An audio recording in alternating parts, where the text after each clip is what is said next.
Latest episode দেখুন একদম add free. Mitul, এদিকে এসো।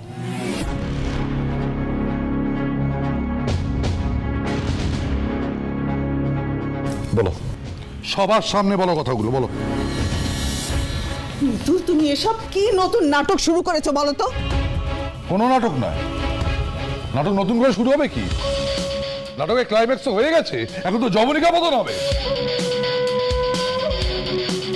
আরে কি বলছিস, কিছুই তো বুঝতে পারছি না, ঠিক করে বল না। দাদা, মিতুল, আমরা কেউ কিচ্ছু জানি না, প্লিজ একটু বল পরিষ্কার করে। আমি বলছি পিসিমণি।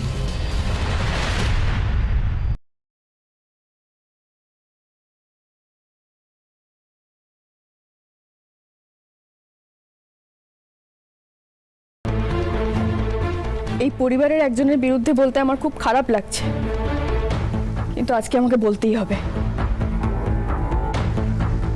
রণ দাদা ইন্দ্রবাবুর পেছনে একটা জঘন্য খেলা সাজাচ্ছে।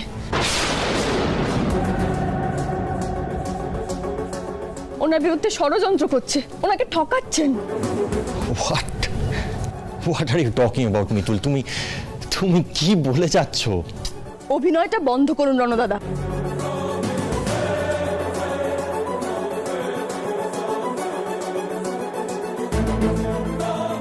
আজ শুধু আমি না, বাবা দাদু প্রত্যেকে সবটা জেনে গেছেন। আপনি কি কি করেছেন, কি কি বলেছেন, সবকিছু। আপনাকে এবার শাস্তি পেতেই হবে, আর পার পেরে চলবে না। তোমার এত বড় সাহস, তুমি আমার ছেলের নামে মিথ্যা বদনাম।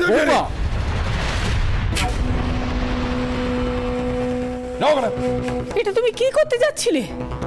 মিতুল আমাদের বাড়ির বউ, বউয়ের গায়ে তুমি হাত তুলছিলে? মা, আপনি কি, আপনি এসবের মধ্যে আমার বিরুদ্ধে কথা বলছেন? আপনি দেখছেন মেয়েটা যা খুশি তাই বদনাম দিচ্ছে আমার ছেলের নামে। আপনি কেমন ঠাকুমা? আমার ছেলে কি আপনার নাতি নয়? ও কি এ বংশের ছেলে নয়? ও কি বানের জলে ভেসে এসেছে নাকি? মেয়েটা কদিন হলো এ বাড়িতে এসেছে, ওর কথায় আপনারা অন্ধের মতন বিশ্বাস করছেন কেন? আপনারা বুঝতে পারছেন না বাজে কথা বলছে? বাবা প্লিজ, আপনি বোঝার চেষ্টা করুন। মিতুল মিথ্যে কথা বলছে। ও আগা ঘোড়া আমার ছেলেকে সহ্য করতে পারে না, সেজন্য সবসময় ওর নামে মিথ্যা বদনাম দেওয়ার চেষ্টা করে। আপনারা কেন বুঝতে পারছেন না এই কথাটা? সেবারও তো বাজে কথা বলেছিল, সেটা তো প্রমাণ হয়ে গেছিল।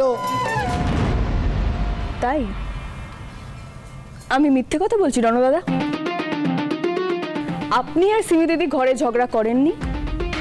আপনি বলেননি যে সিমি দিদিকে আপনি বাড়িতে নিয়ে এসেছিলেন কারণ সিমি দিদি যাতে ইন্দ্রবাবুর মন গলিয়ে ইন্দ্রবাবুকে বিয়ে করেন।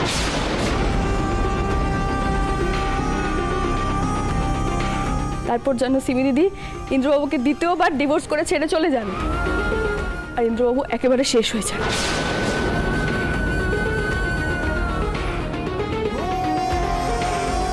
আর এই সব কিছু সিমি দিদি করতে পারেনি বলে সিমি দিদির আর এই বাড়িতে থাকা চলে না।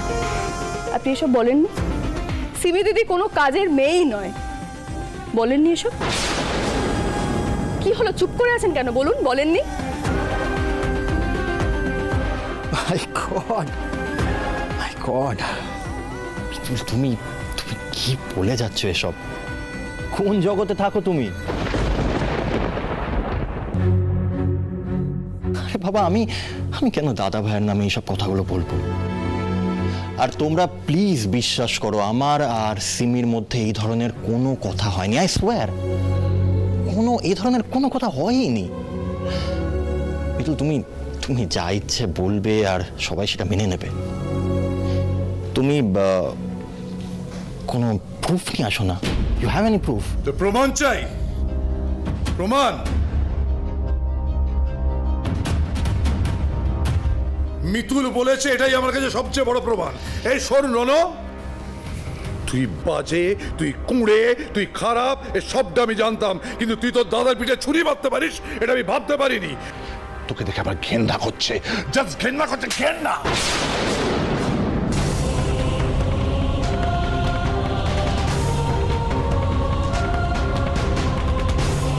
খোকা, আমি এই ভয়টাই পেয়েছিলাম। রনু যেভাবে বাড়াবাড়ি শুরু করেছে, আমার মন বলছিল আজ না কাল ও ধরা পড়েই যাবে। কি হবে এবার ঠাকুর? কিভাবে বাঁচাবো আমি ওকে? Uncle uncle uncle uncle uncle please আমার কথাটা শুনুন। আপনি রনকে এরকম করবেন না, আমার কথা একবার শুনুন। মিতুল মিথ্যে কথা বলছে, ও ভুল বলছে।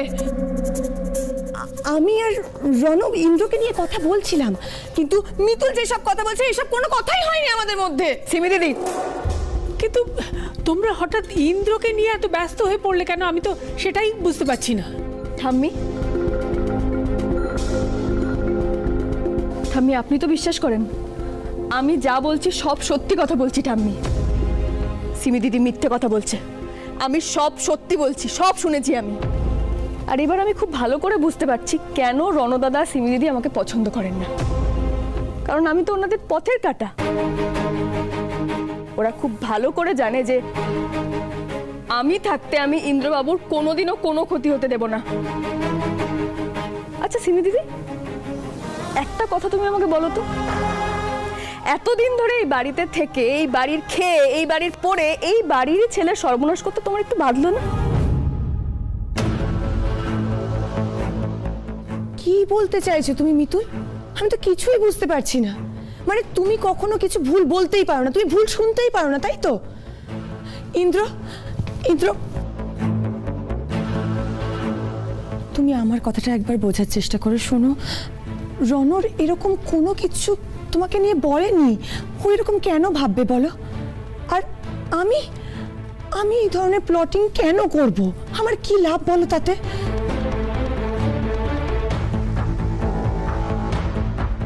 আমিও তো তখন থেকে এটাই বোঝানোর চেষ্টা করছি দাদাভাই। এই কথাগুলো আমি বলিনি, একটা কথাও বলিনি আমি। তুই তো জানিস আমি আমি তোকে কতটা রেসপেক্ট করি। জানি রনু, জানি। তোর মনে আছে ছোটবেলায় যখন আমরা একসাথে হাঁটতে যেতাম, তুই আমার হাত ধরে থাকতিস, তুই হাঁটতে গেলেই মাঝে মাঝে পড়ে যেতিস, আর সবসময় বলতিস দাদা ভাই তুই আমার হাত একদম ছাড়বি না, আমি পড়ে যাব কিন্তু। আর আমি তোর হাতটা শক্ত করে ধরে দাঁড়িয়ে থাকতাম।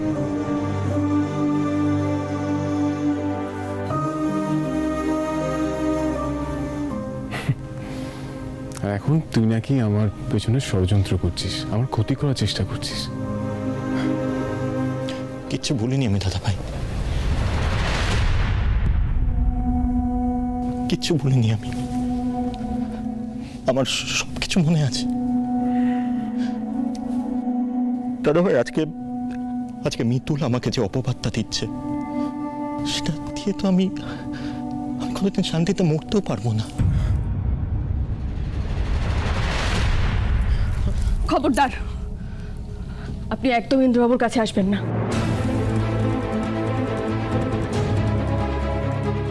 আমি আপনাকে বিশ্বাস করি না রণদাদা। আপনি যে কোনো মুহূর্তে ইন্দ্রবাবুর কোনো ক্ষতি করে দিতে পারেন। আর কোনোদিনও যেন ইন্দ্রবাবুর কাছাকাছিও আপনাকে আমি না দেখি। হ্যাঁ মিতু, দাদা ভাই তুই দেখতে পাচ্ছিস ও আমার সাথে কিরকম ভাবে বিহেভ করছে? তোমরা দেখতে পাচ্ছ সবাই? এই মেয়েটার সব কটা কথা মিথ্যে, ও কিচ্ছু সত্যি বলছে না। তোমরা ওর কথা কেন বিশ্বাস করছো? দাদা ভাই আমি তোর কাছে রিকোয়েস্ট করছি, ও যে কটা কথা তোকে বলেছে সব কটা মিথ্যে, সব কটা মিথ্যে। ও শুধু এটাই চায় যে তোর আর আমার সম্পর্কটা যাতে নষ্ট হয়ে যায়, যাতে তুই আর কোনোদিন আমাকে না ভালোবাসিস। তুই বুঝতে পারছিস না কেন এটা? মিতুল, তুমি ভুল ভাল শুনে এসে আমার ছেলে আর সিমির নামে এরকম ভুল ভাল অপবাদ দেবে না বারবার। মিতুল ভুল শুনেছে না ঠিক, সেই আলোচনায় কাজ নেই বৌদি। রণ আমাদের বাড়ির ছেলে, ওটা আমরা বুঝে নেব, কিন্তু সিমিকে নিয়ে অনেক অশান্তি হচ্ছে। আর না, একদম ঠিক, সুমি একদম ঠিক কথা বলেছে। সিমিকে এই মুহূর্তে আমাদের বাড়ি ছেড়ে চলে যেতে হবে।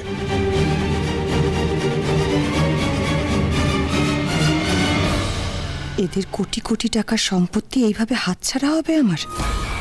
না, এটা আমি কিছুতেই হতে দেব না।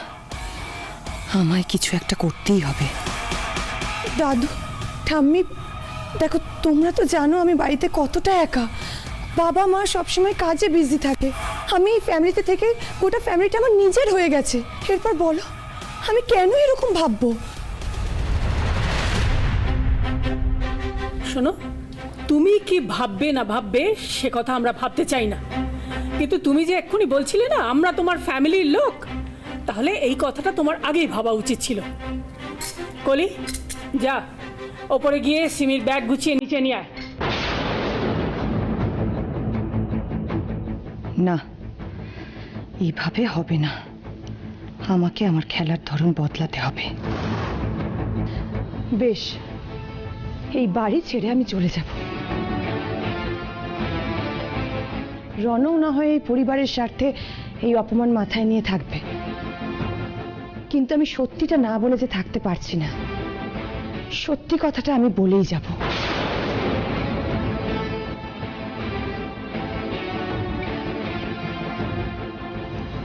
আরো কি সত্যি কথা বলতে তোমার বাকি আছে সিমি দিদি? শোনো মিতুল, ইন্দ্রর প্রতি আমার আর কোনো ইন্টারেস্ট নেই। প্লিজ বিশ্বাস করো, কারণ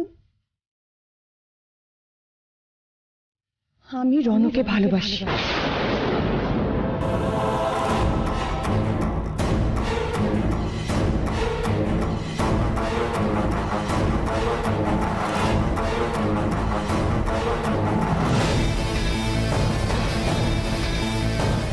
সিমি ঠিক কি করতে চাইছে? ইচ্ছে তো করছে ওকে এক্ষুনি ঘাড় ধাক্কা দিয়ে বাড়ির থেকে দূর করে দিতে, কিন্তু এমনই ভাগ্য আমার এখন যে সিমি যাই করুক না কেন আমাকে বসে বসে সেটা দেখতে হবে। এই সিমিকে আমি পরে বুঝে নেব। মিথ্যে বলছো তুমি, মিথ্যে কথা বলছো। নিজেদের দোষ ঢাকতে এই অজুহাতগুলো দিচ্ছ, তাই তো? ভালোবাসা নিয়েও ছিনিমিনি খেলছো সিমি দিদি। আমি মিথ্যে কথা বলছি না মিতুল, আমি সত্যিই রনকে ভালোবাসি। আর ভালোবাসা নিয়ে ছিনিমিনি খেলার মতো এত ছোট মেন্টালিটি আমার নয়। ইন্দ্রকে হারাবার পর আমি সত্যিই ভেবেছিলাম যে আমি আর কোনো দিনও ভালোবাসতে পারবো না। থ্যাঙ্কস টু রন, ও আবার আমাকে ভালোবাসতে শিখিয়েছে। আমি তোমার একটা কথাও বিশ্বাস করি না। তুমি কেন বিশ্বাস করবে? তুমি তো নিজে একটা গল্প ফেঁদে বসে আছো। এখন তোমার গল্পটাই সবাইকে বিশ্বাস করতে হবে, তাই তো? গল্প আমি পাচ্ছি না সিমি দিদি, গল্প তুমি পাচ্ছ। যেই দেখেছো তোমাদের ষড়যন্ত্র আমি ধরে ফেলেছি, অমনি মিথ্যে মিথ্যে ভালোবাসার নাটকটা শুরু করে দিলে না? প্লিজ মিতুল, আমাকে আর রনকে তুমি অনেকক্ষণ ধরে অনেক কথা বলে যাচ্ছ। হ্যাঁ, আমি আর রন অনেক ঝগড়া করি, অশান্তি করি, কিন্তু এটা নিজেদের মধ্যে। আর একটাও বাজে কথা তুমি রনর নামে বলবে না। আমি কিন্তু আর সহ্য করবো না, আমি বলে দিচ্ছি মিতুল। আর আমার নামেও একটা বাজে কথা বললে পরে রন এবার সহ্য করবে না। হ্যাঁ, আমি তো স্বীকার করছি, আমি সবার কাছে স্বীকার করছি, আমি ইন্দ্রকে বিয়ে করতে চেয়েছিলাম। কিন্তু ইন্দ্র যখন মিতুলকে বিয়ে করে নিয়ে এলো, তারপর আমি ওই বিবাহিত ছেলেটিকে কি করে বিয়ে করতে চাই? কেন বিয়ে করতে চাইবো আমি?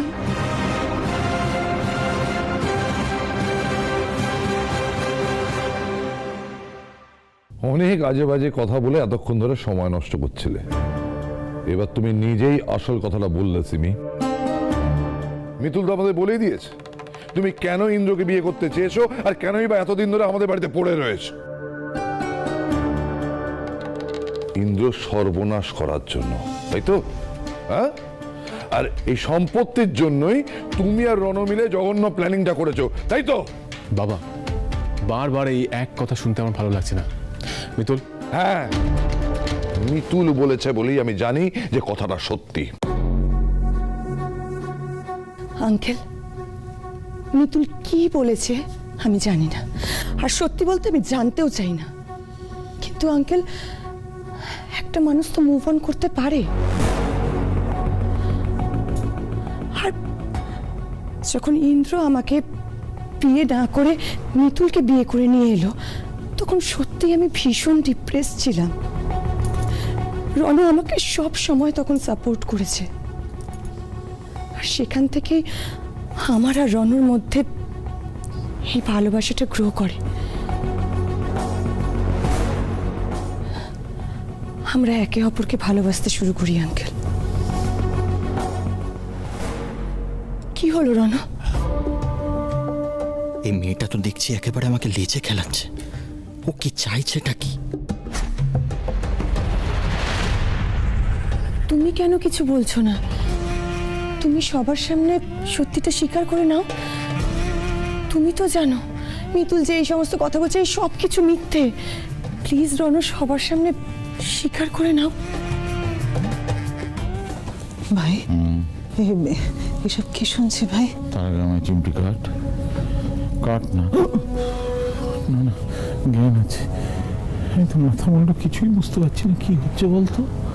হ্যাঁ, না না, সত্যি আমিও তো বুঝতে পারছি না সিমি ঠিক কি করতে চাইছে বলতো। দাঁড়াও, রনর যদি স্বীকার করারই হতো এতক্ষণেও স্বীকার করে ফেলতো। এখন তো তোমার উপরে আমার আরো বেশি করে অবিশ্বাস জন্মাচ্ছে, সন্দেহ তৈরি হচ্ছে সিমি। তাই আমিও বলবো মিতুল যা বলছে একদম ঠিক বলছে। আমি কেন মিথ্যে কথা বলবো পিসিমণি? কেন হতে যাবে বুঝতে পারছো না তাই না? দাঁড়াও, আমি তোমাকে পরিষ্কার করে বোঝাচ্ছি। এই যখন তুমি শুনলে এই বাড়ি থেকে তোমাকে চলে যেতে হবে, ঠিক ওই সময়ই রণ আর তোমার ভালোবাসা হয়ে গেল। আর এতদিন যে ইন্দ্রকে নিয়ে তুমি খুব চিন্তা ভাবনা করতে, তোমার ঘুম আসতো না, সেইগুলোর কি হলো? হ্যাঁ, চোখে নিমেষে মুভ অন করে ফেললে। ভালোবাসা তো বলে কয়ে আসে না পিসিমণি। ভালোবাসা তো এমনি এমনি হয়। আর ভালোবাসার মানুষের কি বদল হতে পারে না? না গো, অন্তত এইভাবে হুট করে কারুর ভালোবাসা বদলে যেতে পারে বলে আমার তো মনে হয় না। কিন্তু আমি শুনেছি, জানেন তো, ইনফ্যাক্ট এই বাড়িরই একজনের সম্পর্কে শুনেছি। সিমি, বাড়াবাড়ি করো না। হ্যাঁ, একদম বাড়াবাড়ি করো না। আমি মেয়েদের গায়ে হাত তুলে না তাই, নয়তো এতক্ষণে না তোমায় ঘাড় ধাক্কা দিয়ে এই বাড়ি থেকে বার করে দিতাম। অসভ্যতার একটা লিমিট আছে। খোকা, চুপ কর চুপ কর। এই মেয়েটির সঙ্গে যত কথা কম বলা যায় ততই ভালো।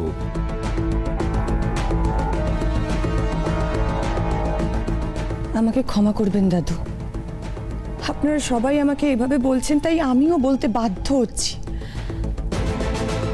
পিসিমণি, আপনিও তো একজনকে ভালোবাসতেন তাই না? সিমি,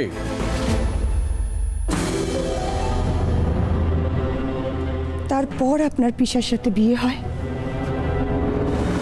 তাহলে পিসিমণি, আপনি কি পিসাকে ভালোবাসেন না? তোমার সাহস তো কম নয়। লঘু গুরু জ্ঞান তুমি সব হারিয়ে ফেলেছো। একজন মায়ের বয়সী মহিলার সঙ্গে কিভাবে কথা বলতে তুমি জানো না? তুমি নিজের সঙ্গে সুমিত তুলনা করছো। আঙ্কেল, আমি কোনো তুলনা করছি না। আমি জাস্ট সত্যিটা সবার সামনে তুলে ধরার চেষ্টা করছি। আচ্ছা আঙ্কেল, আপনারা সবাই তো ইন্দ্র দ্বিতীয়বার বিয়ে দেওয়ার কথা ভেবেছেন, বিয়ে দিয়েছেন। আপনারা আশা করেছিলেন যে দ্বিতীয় বউটাকে নিয়ে ও সুখে থাকবে। ইন্দ্র ছেলে বলে এই শিফটটাও করতে পারে।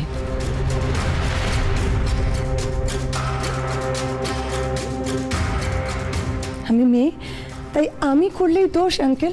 সিমি দেখো, আমাদের ফ্যামিলির কারোর এরকম মেন্টালিটি নয়, কিন্তু তুই প্লিজ আমাদের দিকটা একটু বোঝো।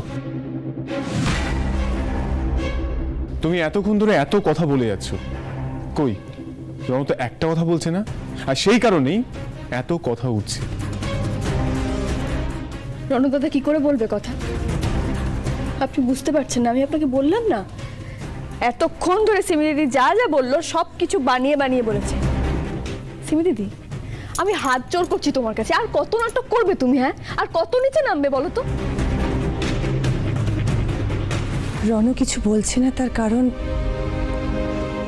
ও আরেকটু সময় নিয়ে সবার কাছে কথাটা বলতে চেয়েছিল। কিন্তু আপনারা, বিশেষ করে মিতুল, তুমি সেটা হতে দিলে না।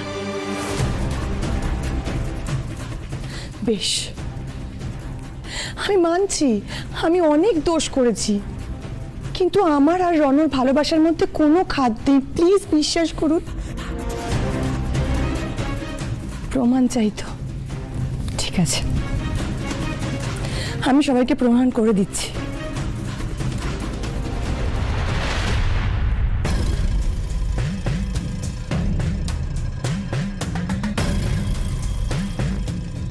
দিদি দিদি, আমার তো সিমির মতিগতি একদম ভালো ঠেকছে না। কি কেস খাওয়ায় কে জানে।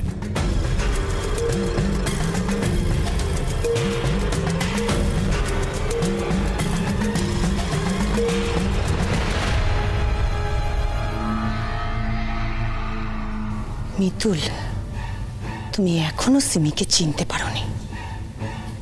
আজ তুমি দেখবে সিমি নিজের স্বার্থের জন্য কত দূর যেতে পারে।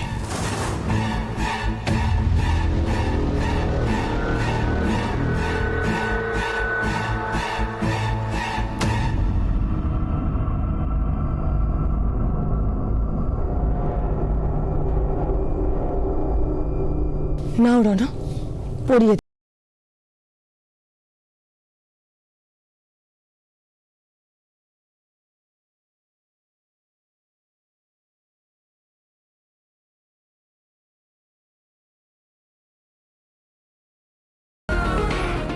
মাই গড, এটা এটা কি করছে সিমি?